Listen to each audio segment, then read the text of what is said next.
All right, welcome everyone to the next lesson in this series. And in this video, we will look at deploying Calico Ingress Gateway with a Canary deployments example. So first, the topology for this lab, we will be using the same one as the selective BGP lab. And the reason for that is because this resembles how on-prem Kubernetes setups are typically deployed. So in such a topology, we have what we will call infrastructure nodes, where infrastructure components such as ingress and egress gateways can be deployed. And in our lab setup, these infrastructure nodes also pair with the upstream network to advertise service load balancer IPs to the top of rack switch so that users can connect to those services. Now, in this topology, we can call the nodes where we deploy regular application workloads backend nodes or workload nodes. And these nodes are where you would have your applications deployed, and the ingress will forward inbound traffic from users to those applications. And you have your control plane nodes where you would typically wouldn't want to deploy your application workloads. This would be reserved for control plane components. Now, typically in such a setup, your backend nodes or workload nodes can range from dozens, if not hundreds of nodes. And as your workload nodes scale horizontally, you can also horizontally scale the infrastructure nodes. And typically in production setups, I've seen infrastructure nodes ranging from 2 to all the way up to 16 nodes, depending on the size of your cluster. So we will use this topology and we will deploy the Ingress gateway in either worker 1 and worker 2 and our application workloads in worker 3 and 4 in this lab topology. And we will look at how you can route traffic from users to the backend application workloads. Okay, so before we get started with the lab guide, I want to cover the configuration model for Calico Ingress Gateway, which is based on Kubernetes Gateway API spec. Now, I have an image here in the lab guide, and I know it can be a bit intimidating up front. But you, as the user, you need not initially concern yourself with all the resources that are shown here. Most of them are deployed by the operator, and the default configurations suffice to get started. But some of these resources are highly customizable, and we will be revisiting those in some of the subsequent lessons as well. So, this diagram is something you'd probably see a few times in this series. Now, in this lab, you as the user, you will be configuring the resources that are shown on the right side of this diagram. So, namely a gateway CRD, an HTTP route, and a reference grant. And with these three resources, you can steer traffic to a Kubernetes service from Calico Ingress Gateway. But we will cover the rest of the resources as well that are deployed by the Tigera operator so that you have a good mental model in terms of how they relate to each other and also a good understanding of how things work under the hood. So let's get started. Okay, so the objective of this lab is to configure Calico Ingress Gateway so that when external users send traffic to our application, it gets distributed between two deployments. AppV1 gets 80% of the traffic and AppV2 gets 20% of the traffic, so a canary deployment. Now, if you look at the configuration model in the bottom of this image, we have the Calico Ingress Gateway. So the objective is to configure this Ingress Gateway so that when clients send traffic, it gets distributed. And the Ingress Gateway, which is basically an Envoy proxy, is configured by the Envoy Gateway controller.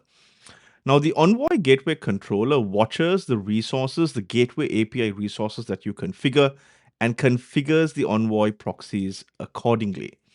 Now, this controller is something that we are deploying for the first time in this series. And the controller is deployed by the Tigera operator. Basically, the Tigera operator configures the deployment resource that results in the controller being deployed as a pod in the Kubernetes cluster. Now, the Tigera operator consumes a resource known as Gateway API. And this resource is something, again, that we're configuring for the first time in this series. This Gateway API resource is something that's consumed by the Tigera operator. You could say so by looking at the API version, which in this case is operator.tigera.io. Now, this resource, for the most part, has its default configuration. The only change I've done is to specify the node selector. If you remember, in this lab, we will be deploying Calico Ingress Gateway in the infrastructure nodes. In nodes where we have the label BGP peer equals true, these nodes are the ones that peer with the top of rack switch. And our objective, according to this topology, is to make sure that the ingress gateway gets scheduled on one of those nodes, worker 1 or worker 2. So that's the only change I've done to this resource. The rest of it is default. However, this resource is highly customizable, and we will be looking at some of those settings in subsequent lessons. Now, when the Gateway API resource is configured as part of the deployment script for this lab topology, the Calico or Tigera operator consumes that resource and deploys the control plane components for Calico Ingress Gateway. And as part of the control plane, it configures a deployment known as the Envoy Gateway Controller deployment that results in the Envoy Gateway Controller pod. Now, there's a config map that I've shown here in this image. You need not concern yourself with this config map for this lesson. I'll cover it in a subsequent lesson.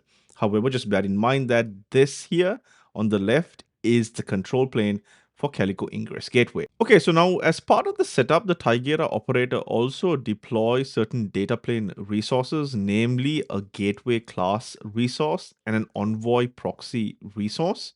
And you as the user in this lab will be configuring a gateway resource. So let's look at the relationship between these resources. Now, the gateway resource is a gateway. You are requesting for a gateway to handle traffic for your user. So in our case, this gateway is called Calico Ingress Gateway. It's deployed in the default namespace. And this gateway is referencing a gateway class, which is Tigera Gateway class, this one over here. Now it has listeners configured, so we're listening on port 80 for protocol HTTP, and we are permitting routes from all namespaces. Basically, all namespaces can attach routes to this gateway. Next, in the gateway API spec, we have something called the gateway class. And the idea behind the gateway class is that you can have multiple gateway classes for your clusters. The most common one tends to be an external gateway class to handle external traffic from external sources to the cluster, and an internal gateway class to handle internal traffic within the cluster or from internal environments in your network. Now, in our example here, we only have a single gateway class to handle external traffic. Now, the gateway class has a controller name. In this case, it's called Gateway Envoy Proxy.io, gateway class controller. And this basically is the controller that we've deployed. This controller watches for resources with this controller name to action or configure the data plane. And the idea is that you can have multiple controllers, even from different vendors, and you can have gateway classes that reference those controllers. Now, in our example here, we also have certain parameter references. These are optional in the Gateway API spec, but Calico Ingress uses it. And if you look at the parameter references, we are referencing an Envoy proxy named Tigera Gateway class, which is this Envoy proxy configuration over here.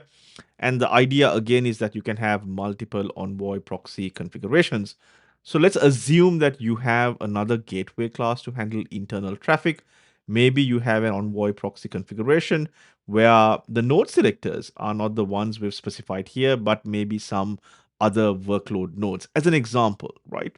So just bear in mind that the objective here, or the objective of the model here, is so that you can have multiple classes and multiple Envoy proxies for different purposes. And as you specify gateways, you can have them attached to different classes and different Envoy proxies. All right, so bear in mind that the resources that we covered so far are nothing but custom resources. It is a gateway controller that watches those resources and deploys the data plane in your Kubernetes clusters.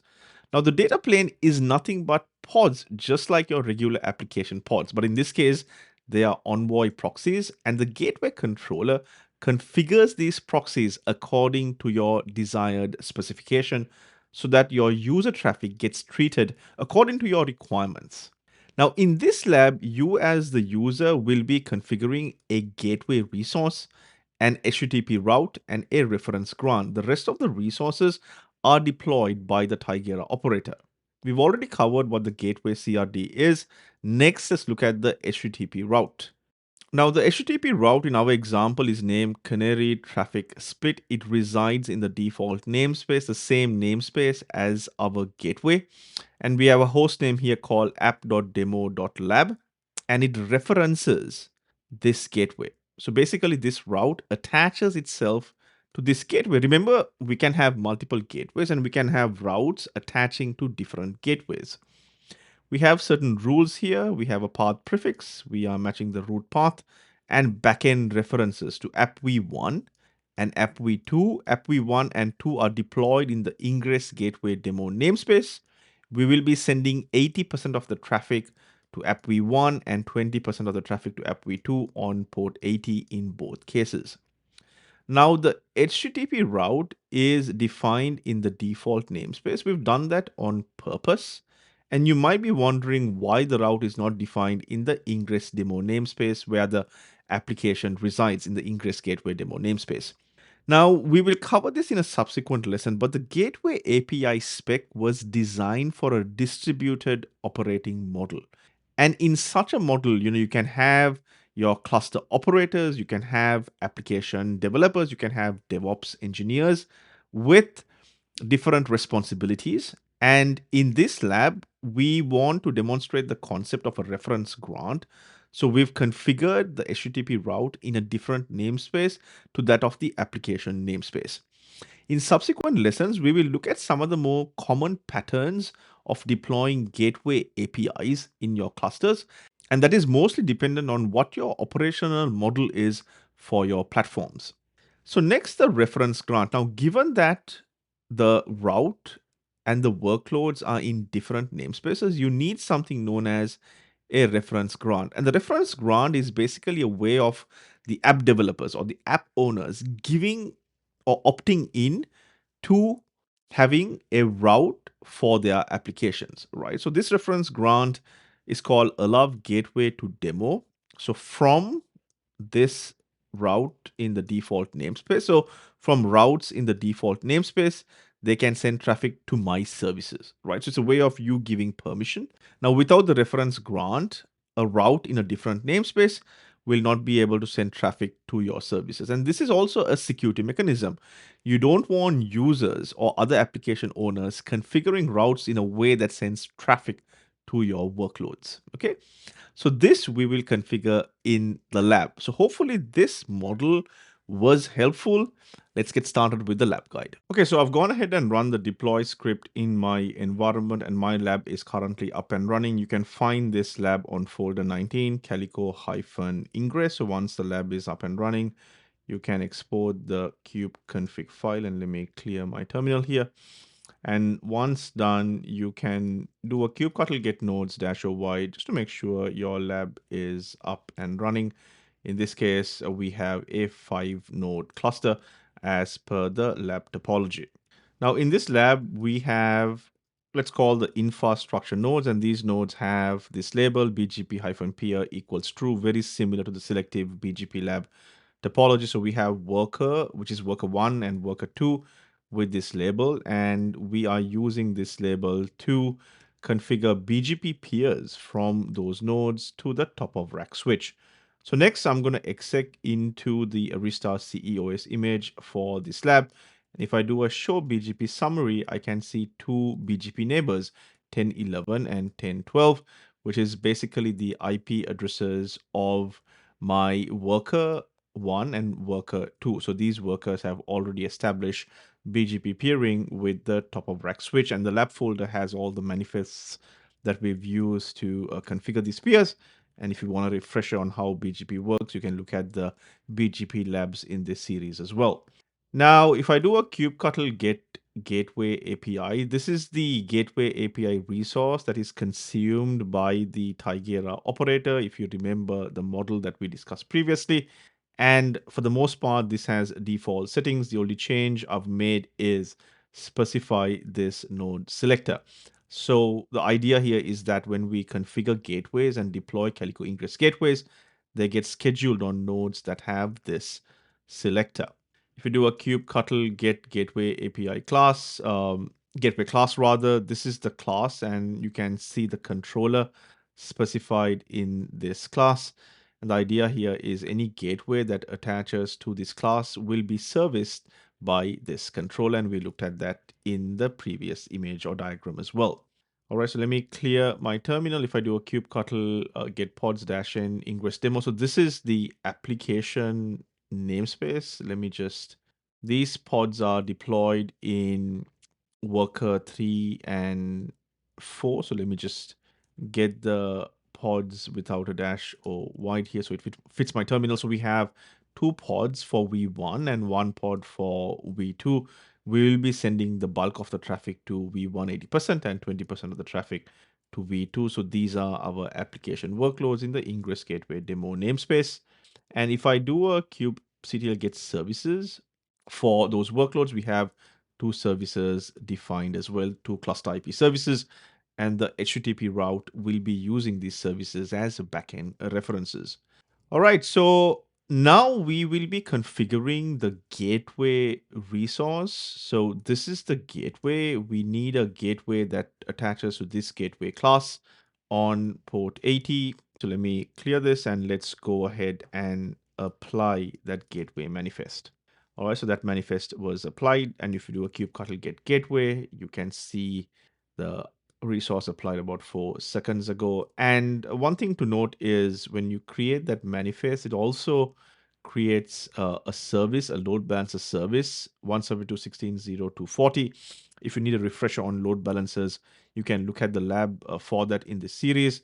We've specified a certain IP pool for the load balancers, and it's received an IP from that range. Okay. So next, let's configure the reference grant. And let me apply the reference grant, the same one that we looked at previously. And finally, let's configure the HTTP route.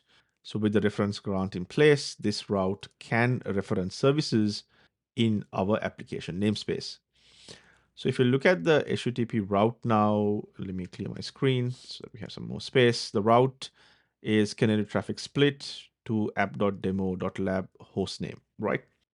So just to summarize everything that we've configured, we configured the gateway, it's received an IP address. Now this IP will be advertised by BGP to the upstream top of rack switch. So users in the network can now connect to this IP and connect to our application app.demo.lab. Okay. So next, let's check the service in the Tigera-gateway namespace, and you will notice the load balancer service here. So this is the load balancer service. So this right here is the gateway that got deployed, the Calico Ingress gateway, and this is the service IP, for that gateway. So if you do a kubectl get pods dash n Tigera gateway, this is the Ingress gateway that we just deployed. So this is the actual pod that handles the traffic, and this is the external IP that was allocated to that pod. And this IP will be advertised by the BGP peers to the top of rack switch so that this pod is able to receive inbound traffic. Now, you might be wondering why this pod was deployed in the Tigera gateway namespace, given that the gateway resource itself was deployed in the default namespace. Now, the reason for this is in the default configuration, and currently as of date, Calico Ingress Gateway supports deploying the actual gateway in the same namespace as the Envoy Gateway controller. And that namespace in our case is the Tigera-gateway namespace. And that's because that way the Envoy Gateway controller doesn't need permissions across other namespaces to deploy gateways. Now, another model is where you may want to deploy gateways in different namespaces, especially in multi-tenant environments. And although this is not supported today, this is something that is in the roadmap. So keep an eye for that. Okay, so with the gateway deployed, if I exec into the top of rack switch, and if I do a show IP route, what you're going to find is the BGP advertisements from worker 1 and worker 2 for the load balancer IP address of that gateway. And we've looked at all of this in depth in some of the previous lessons as to how BGP works. So feel free to have a look at it if you need a refresher. So with that, let me exit from this and clear my screen. So basically, if I look at my topology, I have the Ingress gateway deployed, and I have the load balancer IP for the gateway configured as well, 172.16.0.240. And we have Calico now advertising the load balancer IP to the top of rack switch. And the idea here is that users in the network can now send traffic to the LB IP, and the traffic will be sent to the Ingress, and the Ingress can then forward the traffic to our backend workloads. So next, let's test all of this using a user. Now, if you look at the lab topology, as part of this lab, we also deploy a node known as Calico Ingress user. So this is a container that's deployed, and if you do a IP ADDR show eth1, this user's IP address is 10.30.30.100. And this is basically a subnet in the top of rack switch. So this user, when it wants to send traffic to 172.16, we've configured a route as well. We'll send it to 10.30.30.1, which is basically a IP address in the top of rack switch. So 10.30.30.1 can be found over here. So this user is going to send traffic to the top of rack switch. And what we're going to do next is we are going to obtain the gateway IP, which is 172.16.0240 in our case, and we're going to send a request from that user to that IP. So we got app version 1 for the curl that we sent from the user, and that's understandable. You could get app version 2 as well, but given that the bulk of the traffic is sent to version 1, you're most likely to get app version 1. So if you look at the request that we are sending, just give me, so we're doing a curl, from that user to app demo lab and to the gateway IP 172.16.0240 in this case, right? And we got a response of app version 1. Now, if you test without the host headers, you're not going to get any response. If I do a -vv, you will get a 404 not found as well. And that's because if you remember, our HTTP route was configured for the app demo lab host address. So you need to make sure the host address is included when you're sending those curls. Now let's just do a curl with a for loop here. We'll send 100 requests and look at what the distribution is. Okay, I think I might have a small issue with my script. I think for each input rather, I get 2 outputs. So if you look at the distribution here though, 80% of traffic was sent to app v1 and 20% of traffic was sent to app v2. So our canary configuration is working as expected. All right, so next what I'm going to do is I'm going to change the route so that we distribute traffic equally, 50% each. So we've patched the route so that the weights are 50-50 each. And if you look at the output from the route, we can now see that the weights are 50 each for app v1 and app v2. And if we run the script one more time, let's look at what that distribution looks like. All right, so now the distribution is approximately 50% each for app v1 and app v2. And if you want to completely switch over to app v2, let's go ahead and do that. So patch the route one more time. We'll give app v2 a weight of 100.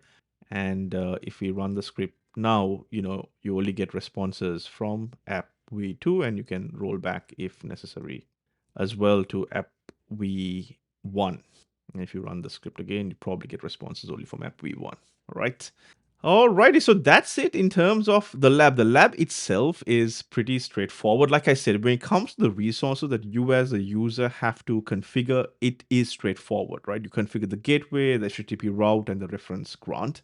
But hopefully understanding what happens in the backend, the resources, the configuration model, and how the data plane is configured, I hope that was useful. And that's pretty much it for this lab. I hope it was informative. Thanks for watching, and I'll see you in the next one. Bye for now.